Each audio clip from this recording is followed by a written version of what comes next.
Graça e paz, meus queridos. E aí, como é que vocês estão? Tudo bem? Eu espero que vocês estejam bem, que vocês estejam gozando de paz, de alegria, de saúde, de prosperidade, e que a graça do Senhor Deus esteja abundante sobre a vida de cada um de vocês, em nome de Jesus. Mais uma vez nós estamos aqui juntos, para estudarmos um pouco da palavra do Senhor, para refletirmos sobre aquilo que o Senhor tem nos dito na sua palavra.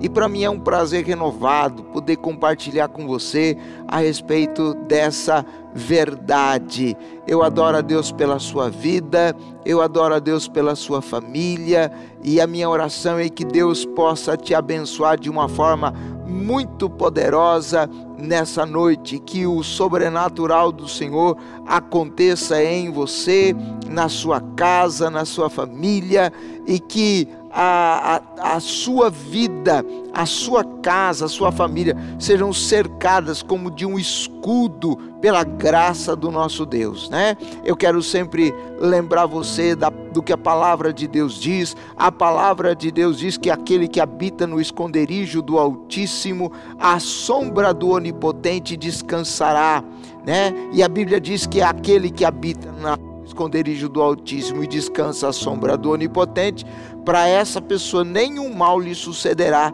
e nem praga alguma chegará à sua tenda.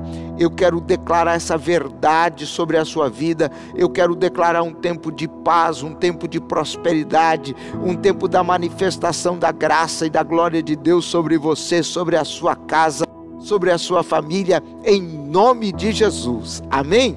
Em nome de Jesus. Olha, eu quero convidar você para juntos a gente ler a palavra do Senhor. Nós vamos ler um texto. Se você quiser pegar sua Bíblia aí na sua casa, Ou então abrir a Bíblia no tablet ou no celular, enfim, você pode ter acesso a essa palavra junto conosco.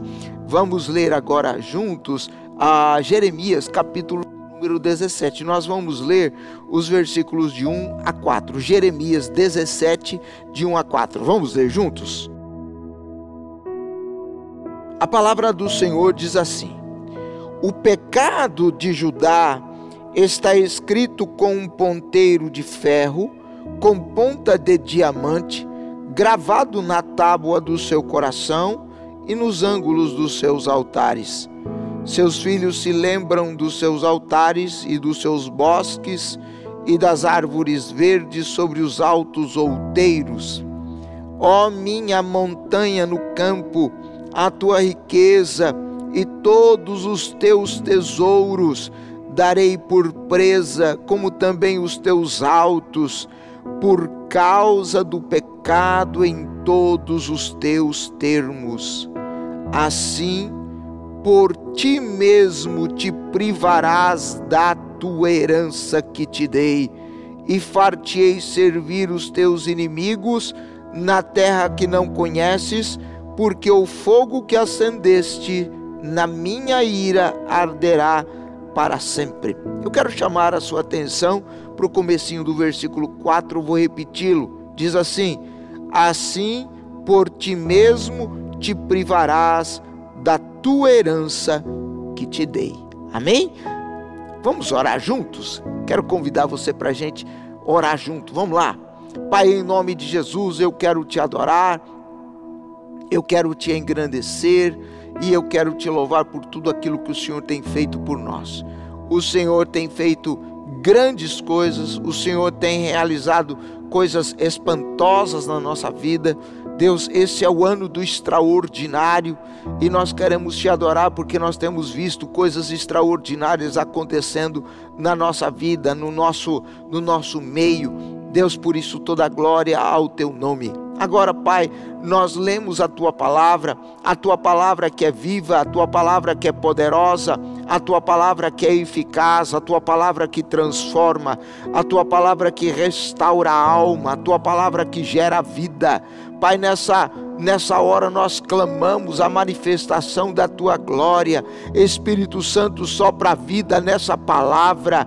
Nós queremos ser cheios da tua unção, cheios do teu poder, cheios da tua direção. Espírito Santo, aquele meu querido, a minha querida que está na sua casa, ouvindo agora essa palavra, meu Deus, em nome de Jesus, vem com o discernimento, vem, Senhor, com a direção, abra os olhos do entendimento, Senhor. Não permita que nós sejamos enganados, não permita que o inimigo roube a palavra, não permita que ele também, Senhor, distorça a palavra, não, Senhor, em nome de Jesus, mas que a tua palavra possa cair na nossa vida, Senhor, como num terreno fértil, num terreno bom, Senhor, num terreno propício, e que a tua palavra possa então produzir frutos, Pai, na nossa vida, frutos de mudança, de arrependimento, de transformação, para que possamos ser cada dia mais semelhantes a Jesus Cristo. Essa é a nossa oração, Senhor, nessa noite, em nome de Jesus, para a glória do Senhor. Amém. Graças a Deus, graças a Deus. Meus queridos, esses dias atrás eu estava lendo de novo, o profeta Jeremias, e esse texto me chamou muita atenção, caiu como uma verdadeira bomba no meu coração, porque a palavra do Senhor, ela diz no texto que eu li com você e que chamei a sua atenção, diz assim que Israel, ele se privou da herança que Deus tinha dado a ele. E é interessante que a Bíblia diz assim, da tua herança que eu te dei. Então, Israel tinha uma herança e ele se privou de desfrutar dessa herança por causa da sua transgressão e por causa do seu pecado. Eu queria conversar então com você nessa noite sobre o tema: não se prive da herança. Não deixe que a herança passe de você. Ora, quando nós olhamos para a palavra de Deus, meus queridos, nós percebemos que Deus tem nos dado tantas lindas e preciosas promessas, não é verdade? Quantas promessas maravilhosas Deus tem nos dado. Deus tem dado a mim, Deus tem dado a você, e estão na palavra de Deus, que essas promessas, elas fazem parte da nossa vida, elas são herança nossa. Tudo aquilo que Deus alistou na palavra é direito nosso, é nossa herança, Agora, o que tem acontecido muitas vezes? Tem acontecido que nós temos nos privado da nossa herança por causa de escolhas que nós fazemos. Meu Deus! Quantas escolhas erradas que nós fazemos no decorrer da nossa caminhada nessa terra. A palavra de Deus diz no Salmo 16, o versículo de número 6, ele diz assim: caem-me as divisas em lugares amenos, e é muito linda a minha herança. Deus tem herança, Deus já nos deu uma herança linda, maravilhosa, e nós precisamos desfrutar da herança que Deus tem nos dado. Agora, por que muitas vezes nós não conseguimos? Por quê, queridos? Então eu queria conversar um pouquinho com você hoje sobre esse tema. Não se prive da herança de Deus para você, não se prive, amém? E eu quero começar falando a respeito do projeto e do plano de Deus. Quando Deus cria o homem, e eu vou até, vamos voltar lá no Gênesis, Gênesis capítulo 1, o versículo de número 26 em diante, ele diz assim: façamos o homem à nossa imagem e conforme a nossa semelhança, e domine sobre os peixes do mar, as aves do céu, o gado, sobre toda a terra, sobre o réptil que se move sobre a terra. E criou Deus o homem à sua imagem, e a imagem de Deus o criou, macho e fêmea os criou. E Deus os abençoou. Veja bem, olha só, Deus abençoa o homem, e Deus lhe diz: frutifique, multiplique, encha a terra, sujeite-a, domine sobre os peixes do mar, sobre as aves do céu e sobre todo o animal que se move pela terra ou sobre a terra. Então veja bem que Deus, Ele dá ao homem uma bênção. Ele abençoa o homem e Ele dá algumas ordens a esse homem, ordens de governo. Ele diz: domine. Ele diz: eu te coloquei como Senhor. Eu quero que você domine sobre as aves dos céus, os peixes do mar, os animais que se arrastam sobre a terra. Deus abençoa o homem para ele se multiplicar, para ele frutificar. Então há uma bênção de Deus sobre o homem logo após o homem ser formado, logo após o homem ser criado. Então Deus é um Deus abençoador.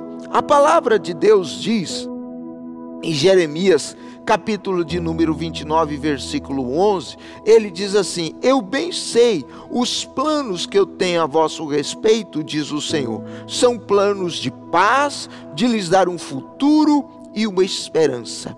Aquilo que Deus tem reservado para mim e para você, portanto, é algo maravilhoso, é algo grande, é algo glorioso, é algo esplêndido.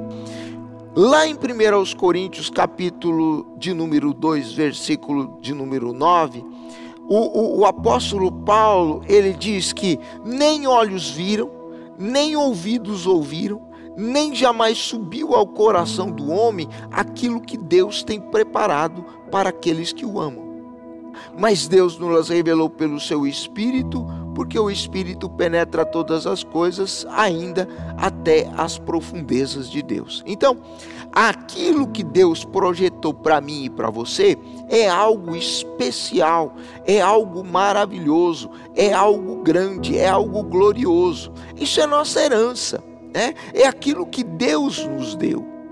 A palavra de Deus diz ainda lá em Mateus capítulo 7, versículo 11, ele diz assim: se você que é mau, você sabe dar boas coisas aos seus filhos, quanto mais o Pai Celeste dará bênçãos ou bens àqueles que lhe o pedirem. Portanto, meus queridos, eu chego à conclusão de que aquilo que Deus tem projetado para mim e para você é algo espetacular. Quando você pega a Israel como exemplo, né, você vê que a herança que Deus tinha determinado para o povo de Israel era a terra de Canaã, a coroa das terras, né? Uma terra linda, uma terra fértil, uma terra abençoada, uma terra próspera. Era essa terra que Deus tinha dado a ele. E Deus diz assim: a terra muito boa, terra que mana leite e mel. Então, eu entendo que o propósito de Deus, o plano de Deus, o projeto que Deus tem para mim e para você é algo extraordinário, é algo muito bom. Agora, eu não posso deixar de levar em consideração que quando Deus criou o homem, Deus deu uma ordem para o homem não obedeceu essa ordem. Então o homem pecou. O homem, ele se desviou do caminho que Deus tinha lhe dado. Nós vamos estudar um pouquinho isso mais adiante. Mas ele saiu do propósito de Deus. E essa desvinculação do homem de Deus acabou gerando consequências funestas na vida do homem. A palavra de Deus diz lá em Isaías capítulo de número 59, que as mãos do Senhor não estão encolhidas para que não possa salvar, nem os seus ouvidos agravados para que não possa ouvir. Mas os nossos pecados fazem separação entre nós e o nosso Deus, de modo que Ele não nos ouça. Então há uma separação. Eu costumo ilustrar esse fato com uma metáfora muito conhecida. Então você pega uma mulher grávida, tem um ser, uma vida sendo gerada dentro dela, através de todos os nutrientes, toda a alimentação do bebê passa da mãe para ele através de um cordão chamado cordão umbilical, certo? Então, vamos supor que alguém, num momento de insanidade ou de descuido, né, um médico lá numa cirurgia, ele corte o cordão umbilical. O que acontece com essa criança? Evidentemente, essa criança vai morrer. Então, eu entendo o pecado, gente, como se fosse um bisturi ou uma tesoura que corta o nosso relacionamento com Deus. Por isso que o homem sem Deus, ele não consegue viver, ele não consegue progredir. Jesus disse assim, ele disse: eu sou a videira verdadeira e o meu pai é o agricultor. E ele disse: vocês são os ramos. Quem permanece em mim e eu nele, esse dá muito fruto, porque sem mim nada podeis fazer. Agora, se eu não permanecer nele, de alguma maneira eu vou secar. Por quê? Porque não tem conexão, não passa seiva. E o que faz com um ramo que está seco, gente? Comumente alguém chega num ramo seco, né, de uma árvore, ele acaba de cortar aquele ramo e ele joga aquele ramo no fogo. Então, há muitas pessoas que estão desconectadas de Deus por causa do pecado, né? E não é à toa que o apóstolo Paulo, em Romanos capítulo 6, versículo 23, ele diga assim: porque o salário do pecado é a morte, mas o dom gratuito de Deus é a vida eterna em Cristo Jesus. Então, perceba bem que há uma ruptura. O pecado, ele causa uma ruptura no nosso relacionamento com Deus.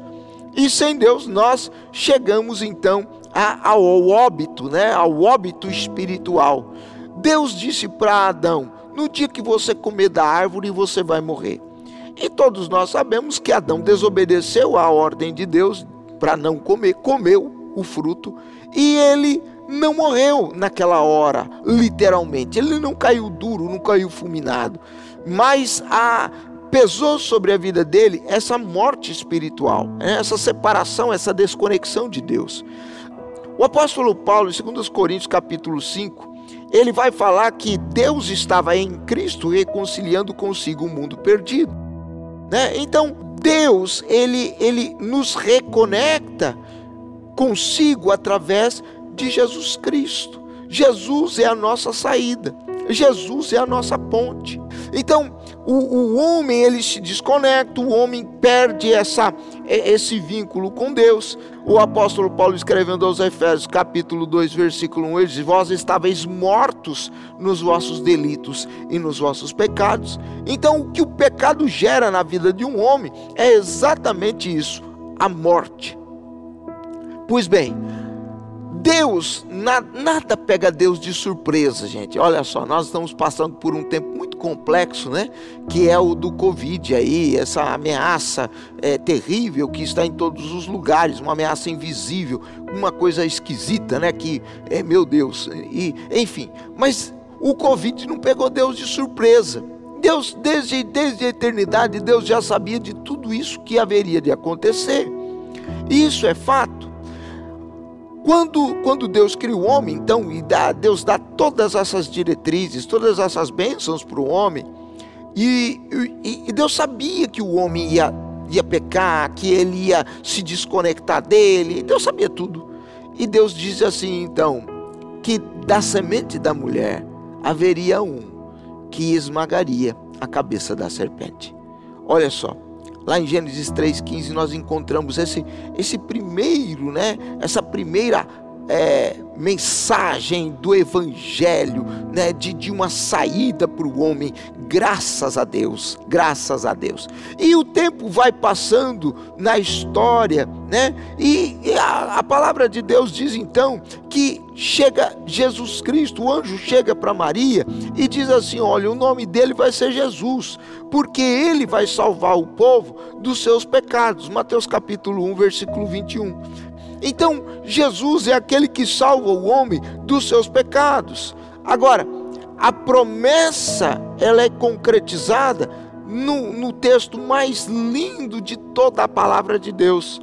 João capítulo 3, versículo 16. Porque Deus amou o mundo de tal maneira que deu seu Filho unigênito para que todo aquele que nele crê não pereça, mas tenha a vida eterna. Então eu vejo nesse texto, gente, a concretização da promessa lá de Gênesis capítulo 3, versículo 15, né? Então nós temos aqui a concretização dessa promessa. O apóstolo Pedro, certa feita, ele diz assim: e não há salvação em nenhum outro, porque debaixo do céu nenhum outro nome há dado entre os homens pelo qual importa que sejamos salvos.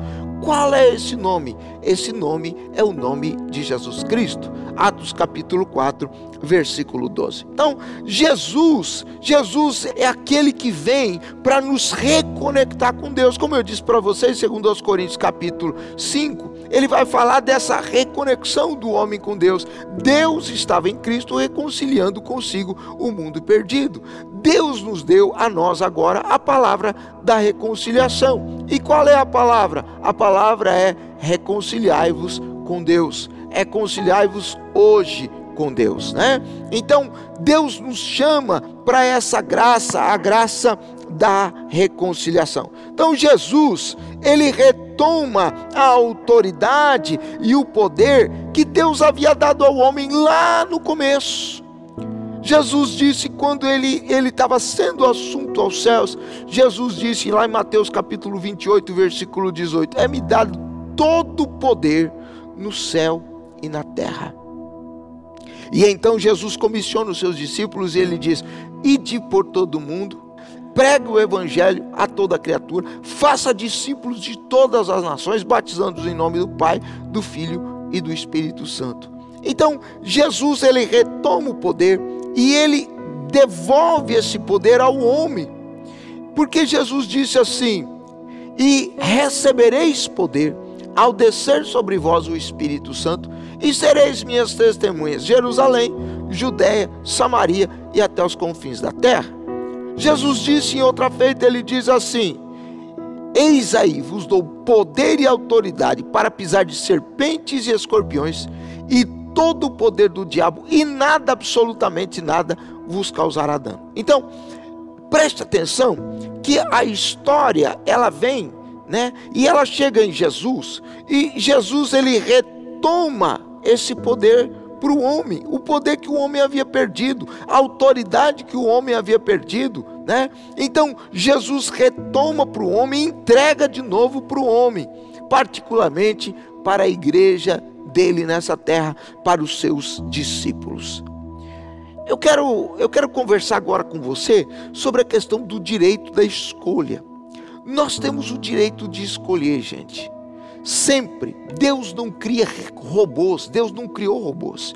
Quando Deus pega o homem, cria o homem, coloca no Éden, ele não programa o homem para fazer alguma coisa.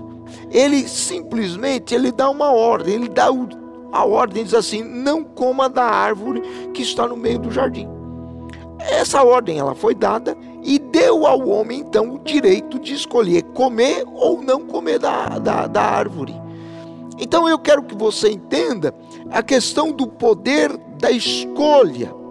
Eu quero ler um texto com você lá em Deuteronômio capítulo de número 30.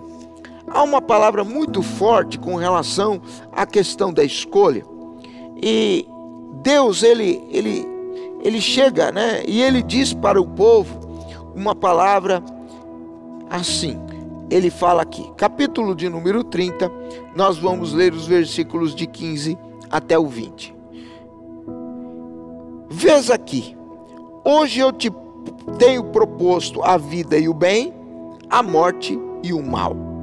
Porquanto eu te ordeno hoje que ames o Senhor teu Deus, que ande nos seus caminhos, que guardes os seus mandamentos, os seus estatutos e os seus juízos, para que você viva e você se multiplique, e o Senhor teu Deus te abençoe na terra a qual vais a possuir. Porém, se o teu coração se desviar e não quiseres dar ouvidos, e fores seduzido para te inclinares a outros deuses e os servires, então eu te denuncio hoje que certamente perecerás, não prolongarás os dias na terra a que vais passando o Jordão, para que entrando nela a possuas. Os céus e a terra tomo hoje por testemunhas contra ti, que te tenho proposto a vida e a morte, a bênção e a maldição. E Deus diz: escolhe, pois, a vida, para que vivas tu e a tua semente, amando ao Senhor teu Deus, dando ouvidos à sua voz e te chegando a Ele, pois Ele é a tua vida e a longura dos teus dias, para que fiques na terra que o Senhor jurou a teus pais, a Abraão, a Isaque e a Jacó, que lhes havia de dar. Então, veja bem, Deus diz assim: eu ponho diante de você a vida e a morte, a bênção e a maldição, o bem e o mal. E Deus diz assim: escolhe o que você vai querer. O que você vai querer para a sua vida? Quando Josué, ele acaba de dar posse a Israel na sua terra, né? Então as tribos já estão assentadas, cada uma no seu quinhão. Então Josué convoca o povo de novo e ele faz uma palestra para o povo, lembrando de toda a saída do Egito, das promessas que Deus tinha feito a Abraão, Isaque e Jacó. E aí chega no clímax da conversa de Josué com o povo, e ele diz assim, ele fala assim: olha, escolham quem vocês vão servir. Se vocês vão servir aos deuses que vocês adoravam no Egito, aos deuses que os seus pais adoravam lá em Ur dos Caldeus, ou se vocês vão adorar o Senhor. E Josué diz assim: olha, eu não sei quem vocês vão servir, mas eu e a minha casa, nós escolhemos servir ao Senhor. Então, Josué capítulo 24, versículo 15, essa palavra está registrada aí. Então perceba bem que Josué, ele decide servir a Deus. É uma escolha que ele faz. E eu quero que você anote essa frase dentro do seu coração, né? Se você puder ir anotar no seu celular, poder anotar num papel, né? Pega um lápis aí, uma caneta e anota aí. A frase é a seguinte: a lei da escolha é sempre superior à lei da herança. A lei da escolha é superior à lei da herança. Pastor, o que significa isso? Muitas pessoas têm dito assim: puxa vida, mas é que você não conhece o meu pai, pastor, você não conhece a minha parentela, você não conhece a minha ascendência, você não conhece, né, os meus avós, os meus tataravós, enfim, as pessoas que vieram de mim, povo ruim, povo duro de coração, povo incrédulo, né? Eu até sou mais ou menos assim, perto deles. Querido, você não pode usar da lei da herança para falar a respeito das escolhas que você faz, porque a lei da escolha, o escolher, seguir o caminho que os seus pais, seus avós, seus bisavós trilharam, é um direito seu. Então, veja bem, ou você escolhe seguir esse caminho, seja ele bom ou mal, ou você diz assim: não, eu não vou ser igual, eu vou ser diferente. Ora, se você tem um avô que era assassino, se você tem um avô que era prostituto, né? Se você tem uma avó, você sabe que era linguaruda, desculpa aí, vamos colocar assim, né? Então, o fato de você ser hoje, você não pode jogar a culpa lá. Tem uma força, tem, mas o direito da escolha está na sua mão. Você escolhe ser igual ou não. Sabe, nós temos o direito de escolher, gente, e nós precisamos parar de jogar a culpa nos nossos antepassados. Eu sou assim porque meu avô, meu tataravô era assim. Não, você é assim porque você decidiu ser assim. Você trilhou um caminho, né? Você endureceu a sua cerviz e você está fazendo coisas erradas, e para justificar o seu erro, você está jogando a culpa em cima de pessoas que vieram antes de você. Ei, não é isso que está certo, isso não está certo não. Em nome de Jesus, você precisa quebrar essa coisa na sua vida, e você precisa assumir os erros que você está cometendo e dizer assim: olha, eu sou responsável, e porque eu sou responsável, eu não vou mais fazer o que os meus pais fizeram, meus avós fizeram, meus bisavós, tataravós, enfim, o que eles fizeram. Eu vou fazer diferente, eu vou ser diferente. Há pessoas que eu converso, né, e eu digo assim: cara, você precisa ter um encontro com Jesus. E a pessoa então diz assim: mas eu tenho a minha religião, meu avô era dessa religião, meu bisavô, meu tataravô era dessa religião, né? E as pessoas ficam jogando essas coisas aí para ascendência. Não é assim não, está errado, meu querido. Você precisa assumir as consequências do seu ato. Você precisa tomar consciência de que a escolha quem fez é você. Sou eu que faço a escolha. Então, em nome de Jesus, meu amado, vamos parar de jogar responsabilidade em cima das pessoas que viveram antes de nós. Se eles escolheram fazer errado, ok, eles escolheram. Agora você justificar o seu erro, né, as suas escolhas erradas, em cima das escolhas erradas que outras pessoas fizeram, não, senhor, está errado. Você precisa assumir as suas mazelas, os seus erros, sabe, e mudar sua atitude, em nome de Jesus, amém, querido? Então, a lei da escolha é superior à lei da herança. Guarde isso, em nome de Jesus Cristo. Deixa eu conversar agora com você, porque eu quero falar com você sobre o perigo que nós corremos de nos privar da herança que Deus tem nos dado. E eu separei aqui alguns exemplos de pessoas, de nação, que se privaram da herança que Deus tinha dado para eles por causa da dureza do seu coração. Primeira coisa que eu quero dizer para você é o exemplo de Jerusalém. Então, para tanto, eu quero ler com você Mateus capítulo de número 23. Mateus capítulo de número 23. Nós vamos ler o finalzinho do capítulo 23, que diz assim, versículo 37. Jerusalém, Jerusalém, que matas os profetas e apedrejas os que te são enviados. Jesus disse assim: quantas vezes eu quis ajuntar os teus filhos, como a galinha junta os seus pintinhos debaixo das asas, mas você não quis. Olha o que a palavra de Deus diz: eu quis ajuntar você, mas você não quis. Escolha.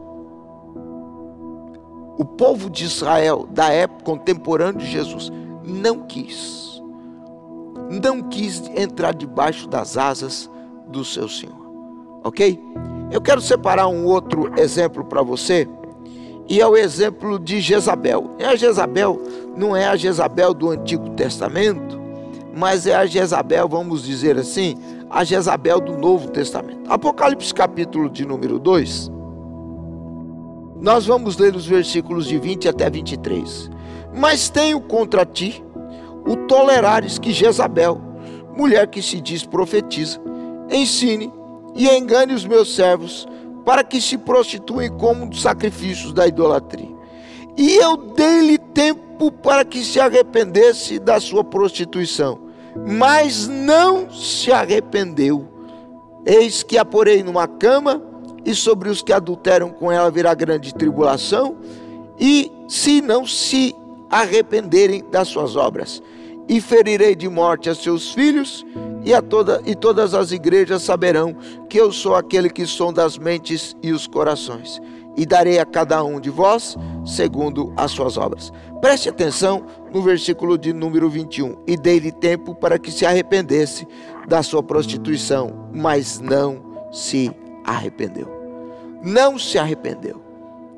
Essa profetisa que é intitulada aí como Jezabel, ela não se arrependeu. Deu coração endurecido, coração empedernido pelo pecado, né?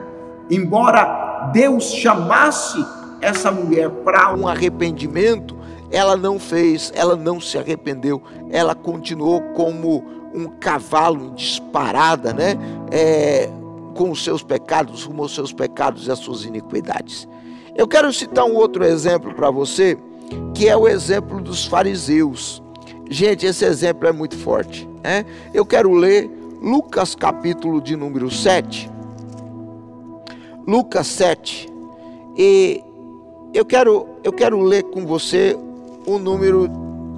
o versículo de número 29.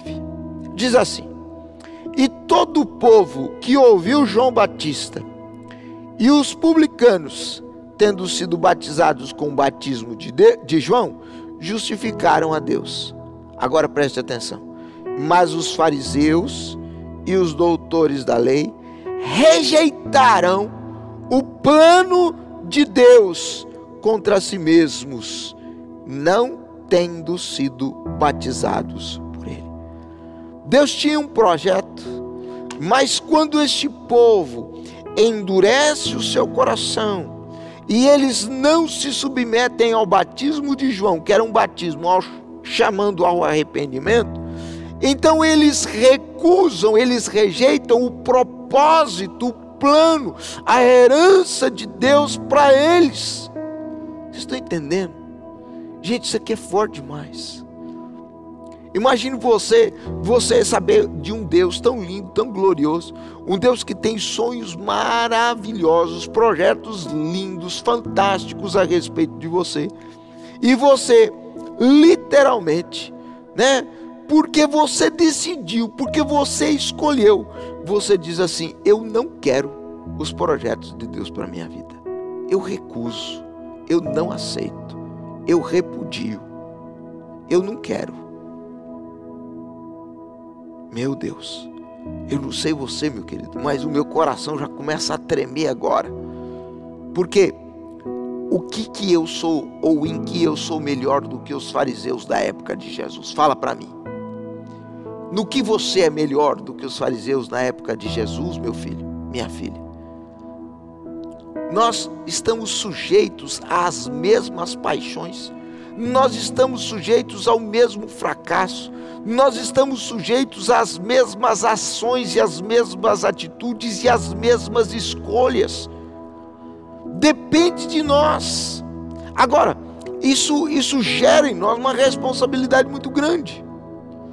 Porque, embora o povo contemporâneo de Jesus, né, eles rejeitassem o conselho de Deus, o projeto, o plano de Deus para eles, o desígnio de Deus para eles, eles não sabiam quem era Jesus, eles não receberam Jesus como o Senhor das suas vidas, né? Agora, e nós, gente? Nós que sabemos, nós que nos declaramos às vezes, muitas vezes, nós nos declaramos cristãos, mas quantas vezes nós recusamos o propósito de Deus para nós, o plano de Deus para a nossa vida, aquilo que Deus tem estabelecido para nós, nós dizemos literalmente: não, nós não queremos. Por último, eu quero citar de novo o exemplo aí de Israel, né? Olha, eu quero ler com você de novo Jeremias capítulo de número 17, o texto que é o texto base, né, da nossa ministração, e o versículo de número 4 diz assim: por ti mesmo te privarás da herança que eu te dei. Olha o que Deus diz assim: ó montanha no campo, minha montanha no campo, a tua riqueza e todos os teus tesouros darei por presa. Por que Deus ia dar por presa? Porque era do povo dele, mas o povo dele estava rejeitando a herança que Deus tinha dado para eles. O salmista, nós lemos, né, o salmo, ele diz assim: a minha herança cai em lugares amenos, como ela é linda, a minha herança é minha porção. Agora, eu recuso o projeto de Deus, embora até eu saiba que é lindo para a minha vida, embora eu reconheça que Ele é poderoso, que Ele é lindo, que Ele é precioso para mim, mas eu digo, simplesmente eu digo assim: não quero. E Deus, quando Deus vê o povo pendendo para esse lado, Deus manda os profetas. Deus manda os seus profetas anunciando um tempo de arrependimento. E Deus chama o povo ao arrependimento. Deus chama o povo à mudança. E eu queria ler com você aí, pelo menos aí uns 2 textos com relação a isso. Capítulo de número 5, o versículo de número 3. A palavra do Senhor diz assim: ah, Senhor, não atentam os seus olhos para a verdade, feriste-os e não lhes doeu, consumiste-os, não quiseram receber a correção, endureceram as suas faces mais do que uma rocha e não quiseram voltar. Povo do coração duro, empedernido, endurecido como pedra, nós não vamos voltar. Olha o que diz o capítulo de número 6 de Jeremias também, versículo 16 até o 19, diz assim: assim diz o Senhor, ponde-vos nos caminhos e vede, perguntai pelas veredas antigas, qual é o bom caminho, e ande por ele, e achareis descanso para a vossa alma. Mas eles dizem: não andaremos. Também pus atalaias sobre vós, dizendo: estai atentos à voz da buzina, à voz da trombeta, à voz profética. Mas eles dizem: nós não escutaremos. Portanto, ouvi, vós nações, informa-te tu, ó congregação, do que se faz entre eles. Ouve tu, ó terra, eis que eu trarei mal sobre esse povo, o próprio fruto dos seus pensamentos, porque não estão atentos às minhas palavras e rejeitam a minha lei. Rejeitam a minha lei. Deus diz assim: tem um caminho, ande por ele. E o povo diz assim: nós não vamos andar. Por que vocês não vão andar? Porque nós não queremos. Nós não queremos andar por esse caminho. Escuta a voz profética, disse Deus. Nós não vamos escutar. Nós não queremos escutar. Não vamos escutar. Meus amados, qual é a diferença do povo de Israel daquela época para nós hoje? E Deus então diz no capítulo 17: você se privou da herança que eu tinha dado para você. Eu já tinha dado. Era herança sua. Mas você se privou. Você não vai tomar posse dela. Eu vou dar a outras pessoas, a outros povos. Por que, gente? Que coração endurecido, empedernido. Ouça. Não vou ouvir. Hoje nós temos visto a palavra de Deus sendo pregada mais do que nunca. Gente, eu nunca vi tanta live, né? É live daqui, é live de lá, é live de lá, é live de cá. Eu nem sabia que existia esse trem chamado live. Agora virou febre. Toda igreja tem. Toda igreja faz. Tem igreja que faz 3, 4 vezes por semana. Tem igreja que faz mais de uma vez por dia. É algo louco, sobrenatural, né? Então, a palavra de Deus está sendo anunciada. E a palavra de Deus diz assim: ei, se arrependa. Ei, volte o seu olhar para mim. Ei, emenda as suas ações. Ei, conserta o seu caminho. Ei, muda de vida. Mas grande parte das pessoas está dizendo: nós não vamos mudar, nós não vamos emendar, nós não queremos, nós tá bom assim do jeito que a gente está. E pasmem vocês, isso não é só lá no mundo, diz a respeito a pessoas que estão perdidas. Não é só lá, dentro da igreja, ouvindo a palavra todos os dias, diz assim: nós não queremos, nós não vamos nos sujeitar. E o coração é empedernido, endurecido. O que nos priva da herança ou do propósito de Deus para nós? Eu separei aqui algumas coisas que nos priva da herança. Primeira delas, queridos, o pecado. O pecado é algo tão nocivo, tão violento, porque o pecado, lembra que eu falei para vocês que ele nos desconecta de Deus, ele nos separa de Deus? Pois então, o pecado, ele gera a morte. O resultado final do pecado é a morte. Ok? Agora, o que adianta uma pessoa ser herdeira de uma fortuna, mas se ela está morta? Você já parou para pensar nisso? pecado vem, desconecta o homem de Deus e gera morte nele, ok? Então, o pecado nos leva para a morte espiritual, para a separação de Deus. O que eu quero chamar a sua atenção hoje, meu querido, é que eu posso me privar da graça de Deus, eu posso me privar da herança que Deus tem me dado, do propósito, do projeto, do plano dele para a minha vida, que é lindo, diga-se de passagem, através do pecado. Quando eu endureço o meu coração e eu digo, não, vou fazer. Mas é porque eu quero fazer, porque eu estou com vontade. E quem vai me impedir? E ninguém vai te impedir. Você tem direito de escolher, eu tenho direito de escolher. Nós escolhemos fazer o que nós queremos, né? Agora, a palavra de Deus diz que o resultado do pecado, da consequência do pecado é a morte. Nenhum morto vai herdar a herança de Deus. Nenhum. Está morto. Não tem mais acesso à herança.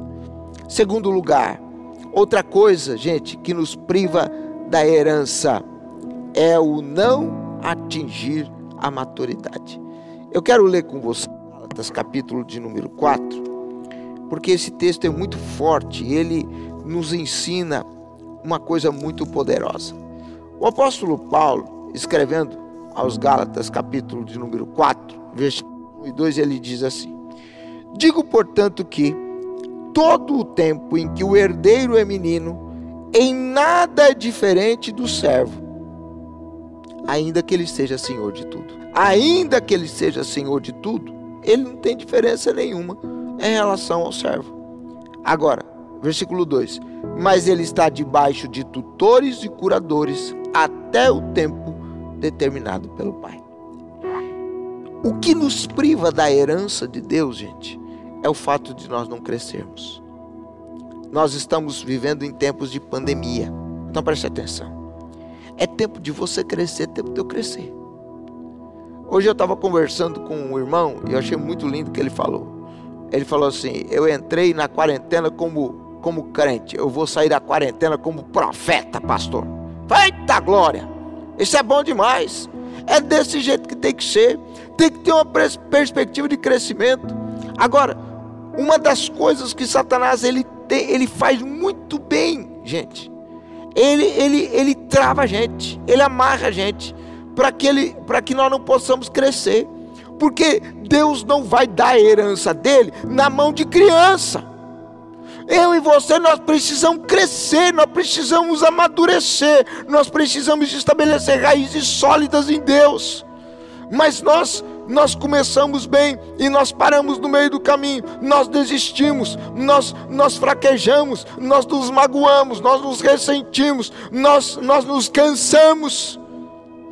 E esse cansaço é uma das armas mais terríveis que Satanás tem para nos parar, para nos desmotivar. Mas nessa tarde, em nome de Jesus, eu quero declarar sobre a sua vida que esse tempo de marasmo já passou. É tempo de crescimento, é tempo de amadurecimento, é tempo da manifestação da glória de Deus na sua vida, é tempo do novo de Deus, é tempo de conquistar novos territórios, é tempo de crescer no Senhor, em nome de Jesus. Em nome de Jesus. Você não pode parar onde você está hoje, meu querido, porque quando você para, você regride. Essa é a grande verdade. Porque o tempo está avançando. Se eu paro aqui, eu estou, na verdade, eu não estou só parado, eu estou regredindo. Então cresça de novo, parta para cima, vá para cima em nome de Jesus. Aproveita esse tempo de quarentena. Ah, pastor, mas sabe como é que é? Eu estou sozinho em casa, né? Ô, pastor, e a quarentena, como é que vai ficar agora? Meu irmão, para de ficar falando em quarentena. Aproveita esse tempo aí para você se afundar no Senhor, para aprofundar suas raízes nele, para buscar a presença dele, para buscar a face dele, para ser mais crente do que antes, para ser um profeta do Senhor, cheio da glória de Deus, cheio da unção do Senhor, em nome de Jesus. Não deixe a chama apagar do seu coração. Não deixe a chama apagar. em nome de Jesus Cristo. Coloca a lenha nova, tira a cinza do seu coração, tira as experiências passadas. Olha, o que você viveu antes da quarentena, meu queridão, passou, acabou, agora é tempo novo. O que você está fazendo com o novo? Você não tem tido mais experiência com Deus, ou é hoje é dia de você se enfiar dentro do seu quarto e dizer: Deus, fala comigo de novo, eu quero ouvir a tua voz, eu quero ser cheio do teu Espírito Santo, me encha de novo, Senhor. Ah, Senhor, me encha de novo, eu quero ser cheio, Senhor, eu quero que o teu fogo comece a queimar de novo na minha vida. Arabaxarabaraia, em nome de Jesus Cristo, deixa o fogo de Deus arder na sua vida, parta para cima e viva o sobrenatural do Senhor. Não fique parado onde você está. Que isso, meu querido? Aproveita esse tempo, em nome de Jesus Cristo, né? Vai para cima, porque nenhuma criança vai herdar aquilo que Deus tem para ela. Filhos imaturos, querido, Deus tem algo tão grande para você, só que você parou no meio do caminho, continua criancinha, né? Então, não, isso não é para mim, não é para você, definitivamente não é. É tempo de crescimento, é tempo de expandir as fronteiras, é tempo de rompimento para a glória do Senhor. Terceiro ponto que eu quero abordar com você, o que nos faz privar, o que nos priva da herança do Senhor. Queridos, é um prazer momentâneo, é o perigo de um prazer momentâneo. Eu quero lembrar com você de um camarada muito precioso, mas que acabou fazendo uma besteira muito grande. Eu quero ler com você capítulo 12 de Hebreus. Nós vamos ler os versículos de número, capítulo 12, de 14 até o número 17. Diz assim: segui a paz com todos e a santificação, sem a qual ninguém verá o Senhor, tendo cuidado de que ninguém se prive da graça de Deus, da herança do Senhor, do projeto de Deus, e de que nenhuma raiz de amargura, brotando, vos perturbe e por ela muitos se contaminem. E ninguém seja fornicador, prostituto ou profano como Esaú, que por um manjar vendeu o direito de sua primogenitura. Porque bem sabeis que, querendo ele ainda depois herdar a bênção, foi rejeitado, porque não achou lugar de arrependimento, ainda que com lágrimas o buscou. Você conhece a história. Esaú, o irmão de Jacó, irmão gêmeo de Jacó, e um dia ele chega cansado do campo, e o Jacó está preparando um prato de lentilhas, e o Esaú está com muita fome, está cansado, está exaurido, e ele vê o Jacó comendo aquele prato, né? Meu Deus, aquele cheiro, e ele diz assim: dá um pouquinho desse guisado aí para mim. E aí o Jacó diz para ele: então, beleza, uma troca justa, vende para mim o direito da sua primogenitura. E ele diz assim: rapaz, estou um pouco me lixando com o direito da primogenitura. Olha, o que importa mesmo é satisfazer o meu desejo agora, que eu estou com uma fome demais da conta. O que me adianta a primogenitura agora? E a Bíblia diz, e ele desprezou o direito da sua primogenitura. Naquela hora, desprezou. E isso foi tão nocivo, tão mal aos olhos de Deus, que a Bíblia diz que ainda que ele quisesse buscar com lágrimas o arrependimento, depois ele não conseguiu. Não teve mais. Por um prato de lentilhas, por um prato, por um guisado, por uma comida saborosa, ele perdeu, desprezou, se privou do direito da sua primogenitura. Sabe, queridos, eu fico pensando, sim, no que nós somos diferentes de Esaú. Porque quantas vezes a gente se priva de grande parte da herança do Senhor por causa de uma ira, né? que se acende e a gente xinga, e a gente grita, e a gente boqueja, e a gente repreende, a gente, sabe, humilha a pessoa, a gente mata a pessoa com a palavra da nossa boca. Ou então, quantos se privam da graça de Deus por uma noite no motel, um ato de prostituição, né? Quantos estão privados da graça de Deus, da herança do Senhor, por uma escolha idiota que fizeram, nociva, boba, né? Sem sentido, igual Esaú. Gente, trocar o direito de primogenitura. O primogênito herdava o dobro de todas as coisas que o pai tinha, de tudo. Ele tinha o dobro dos irmãos. E ele desprezou isso. Eu não quero não, pode me dar esse prato, eu estou com uma fome agora. O que é que tem roubado, querido? A sua primogenitura, o direito que você tem da sua herança, né? Da herança, da vida de Deus sobre a sua vida, do projeto de Deus. Você está se privando de coisas tão lindas. Tem gente que se priva da eternidade com Deus por causa de um momento, por causa de alguns minutos. Meu Deus,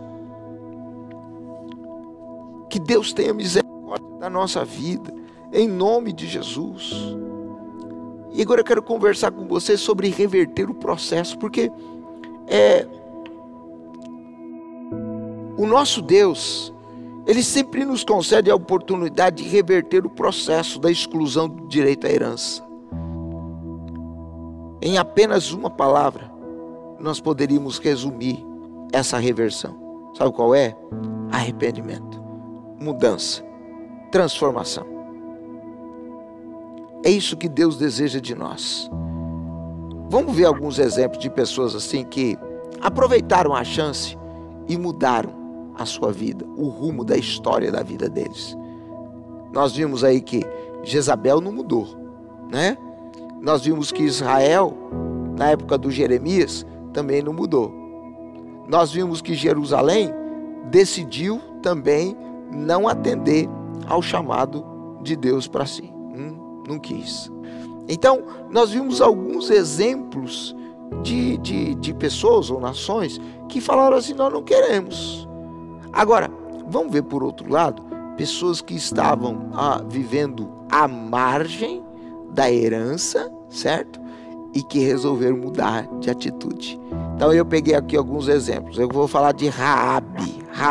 Primeiro exemplo, gente, olha que coisa maluca. Porque você pega Raabe, ela era uma moradora da terra de Canaã. Ela morava na cidade de Jericó, ela morava sobre o muro de Jericó. E Raabe, ela não conhecia Deus. Quando o povo de Israel vem andando no deserto, né? Então a notícia do Deus de Israel, ela começa a chegar a Jericó. E diz assim: olha, saiu um povo da terra do Egito e o Deus deles fez secar o mar vermelho diante deles, e eles passaram com o pé enxuto. Meu Deus.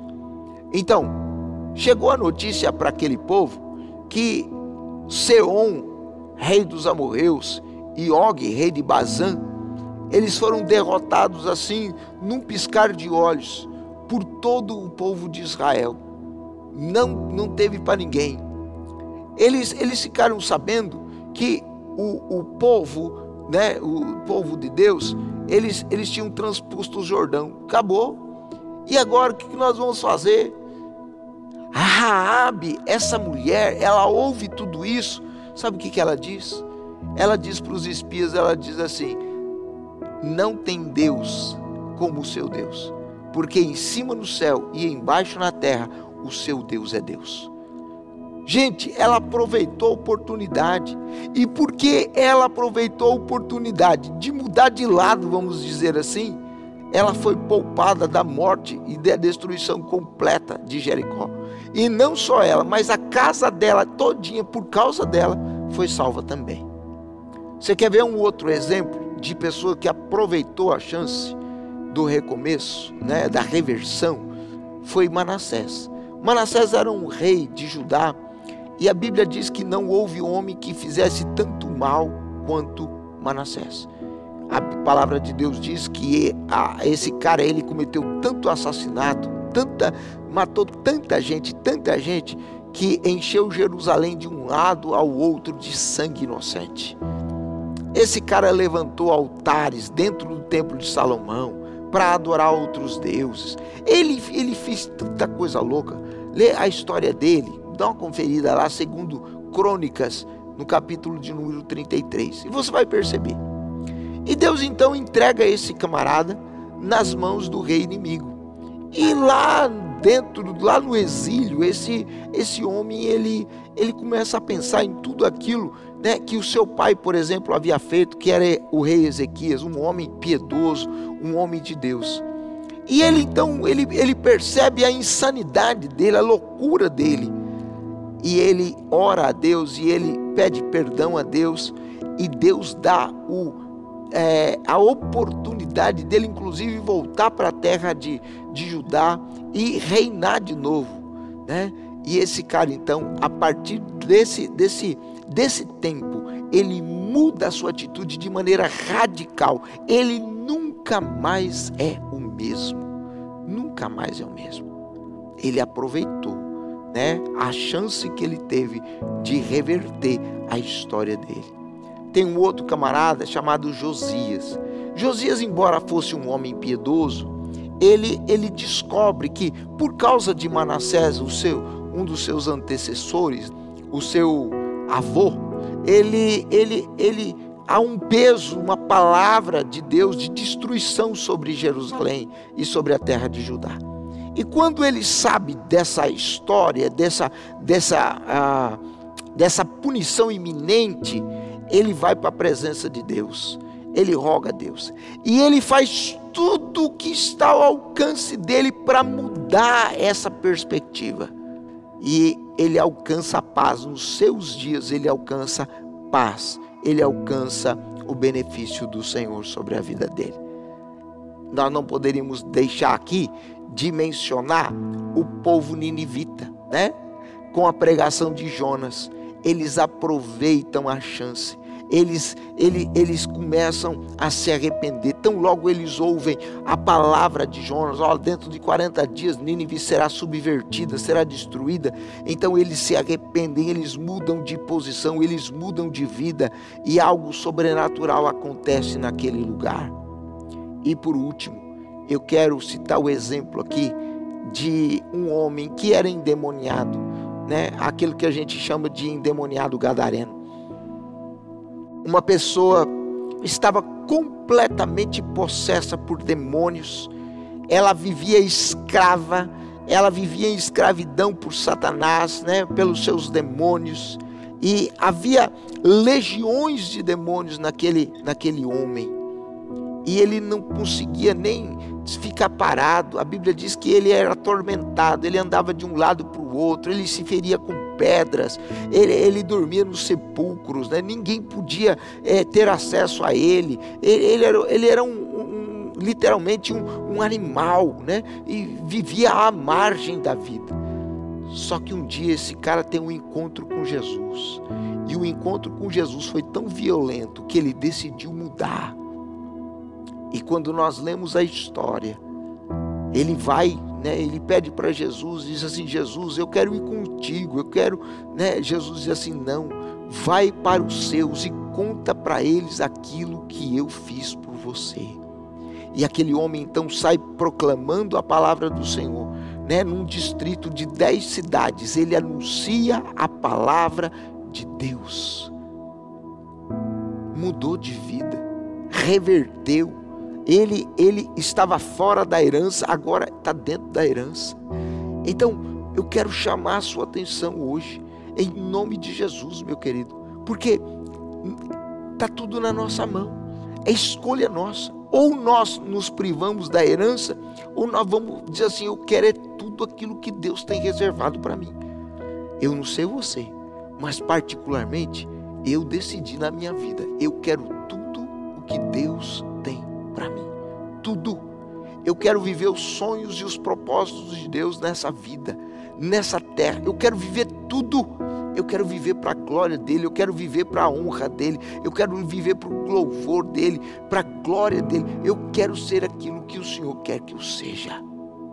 Esse é o desejo do meu coração e o seu. Mas dependendo das escolhas que nós fazemos, queridos, nós nos privamos do projeto de Deus. Lembre-se dos fariseus, lembre-se de Jerusalém, lembre-se de Jezabel, a Jezabel do Novo Testamento, lembre-se do povo de Israel, lembre-se. Eles disseram não, nós não queremos, nós não vamos atender. Então hoje é dia da gente refletir sobre isso. E eu quero encerrar essa reflexão hoje dizendo assim: e nós? Como nós temos vivido? Embora nós saibamos que Deus tem herança linda para nós, Deus tem projetos, Deus tem sonhos, Deus tem propósitos maravilhosos para nós. Olha os planos que Deus tem a nosso respeito, nem olhos viram, nem ouvidos ouviram, nem jamais subiu ao coração humano. Por mais que você pense naquilo que Deus tem reservado para você, Deus tem muito mais. Deus é o Deus do extraordinário, Deus é o Deus do superabundante. E eu e você, nós precisamos atentar para isso, meus queridos. Agora, quais têm sido as nossas atitudes? Será que a nossa vida, no decorrer desse tempo que nós estamos aqui nessa terra, será que nós estamos alinhados ao propósito de Deus? Será que nós temos ouvido a voz do Senhor? Ou será que nós temos sido igual o povo de Israel, quando Deus chama assim: ei, atende a minha voz, olha, não ande por esse caminho, e a gente diz assim: não, eu vou andar por aqui, eu quero andar por aqui. Ou então Deus diz assim: ouça a minha voz, e diz: não quero ouvir a tua voz, não vou ouvir, simplesmente porque não quero. Então, gente, qual tem sido a nossa posição? O que nós temos feito? Como temos nos portado? A Bíblia diz: você se privou da herança que eu te dei, era tua, mas você se privou. Você, através das escolhas erradas que você fez, você se privou. Em nome de Jesus, nessa noite eu quero chamar você a essa reflexão, e eu quero alertar você, meu irmão. A herança que Deus tem para você, para mim, é linda, mas nós precisamos tomar cuidado, porque senão nós vamos nos privar da herança de Deus, por causa das nossas escolhas erradas, que geram consequências terríveis na nossa vida. Como está a sua vida? Como está a sua vida? Será que você não tem feito igual Esaú, vendido, trocado a sua herança por qualquer coisa? Eu quero me lembrar aqui de Nabote. Nabote é um exemplo, gente. O rei Acabe chega para ele e diz assim: ô Nabote, me dá a sua vinha aí, ó. Eu te dou uma muito melhor do que essa aí. Rapaz, eu posso te recompensar muito bem, dinheiro é que não falta para mim, rapaz, você sabe disso. Sabe o que Nabote disse para o rei? Ele diz assim: eu não vou vender a herança dos meus pais, eu não vou barganhar a herança dos meus pais. E ele morreu por causa disso, mas ele não barganhou. Gente, será que nós não estamos barganhando a herança de Deus para nós? O projeto, o plano de Deus para a nossa vida, por causa de um elogio, por causa de um afago no nosso ego, por causa de um pouquinho de dinheiro a mais, por causa de uma noite no motel, por causa de um ressentimento, de uma mágoa que nós não queremos perdoar. Será que nós não temos negligenciado a herança de Deus, recusando-nos a crescer? Deus tem algo tão lindo para nós, mas nós não crescemos. Nós ficamos lá pequenininhos, amarrados, raquíticos, hipotiroidismo. Não cresce, não desenvolve. Ou será que o pecado tem adentrado a nossa vida e tem gerado morte em nós? Jesus disse assim: o ladrão não vim senão para roubar, para matar ou para destruir. Mas eu vim para que vocês tenham vida e vida em abundância. Então aquilo que destrói, aquilo que aprisiona, aquilo que amarra, aquilo que gera medo, angústia, opressão, depressão, isso não é projeto de Deus. Por isso, em nome de Jesus, eu quero chamar você a essa reflexão hoje e a perguntar para você o seguinte: meu querido, será que nós não nos temos privado da graça de Deus? Será que nós não temos nos privado do propósito de Deus, do plano, do projeto, da herança que Deus tem nos dado? Em nome de Jesus, reflita sobre isso. Vamos orar juntos, em nome de Jesus. Meu Pai, nessa noite nós queremos te adorar e te exaltar e te engrandecer, porque o Senhor é o Deus da nossa vida, o Senhor é o Deus da nossa salvação. Nós somos tão carentes, tão necessitados de Ti, Senhor, e eu quero colocar diante do Senhor a vida dos meus amados. Senhor, cada um no seu lugar, cada um onde está. Visita agora, Senhor, em nome de Jesus, e que possamos aproveitar esse tempo de introspecção, Senhor, para que possamos, Senhor, entender quem somos, onde estamos, o que nós estamos fazendo, da herança que o Senhor já nos deu, uma herança linda, uma herança gloriosa, uma herança poderosa. Senhor, tem misericórdia de nós. Nessa noite nós clamamos, Deus, perdoa-nos pelo tempo que nós passamos longe, perdoa-nos, Senhor, pelo tempo que nós passamos, Senhor, alheios à Tua vontade, perdoa-nos pelo tempo, Senhor, que nós passamos, Deus, em dureza de coração. Perdoa, Senhor, perdoa o nosso pecado, perdoa a nossa transgressão. Senhor, tem misericórdia de nós, entra com Tua providência sobre a nossa vida, Senhor, restaura a nossa alma. Senhor, nessa noite nós queremos nos voltar para Ti de todo o nosso coração, com todo o nosso ser, com toda a nossa alma. Deus, em nome de Jesus, Pai, nós clamamos a Tua graça sobre nós, nós clamamos a manifestação do Teu poder sobre nós. Pai, tem misericórdia da nossa terra, tem misericórdia de nós nesse período de quarentena, nesse período de isolamento social,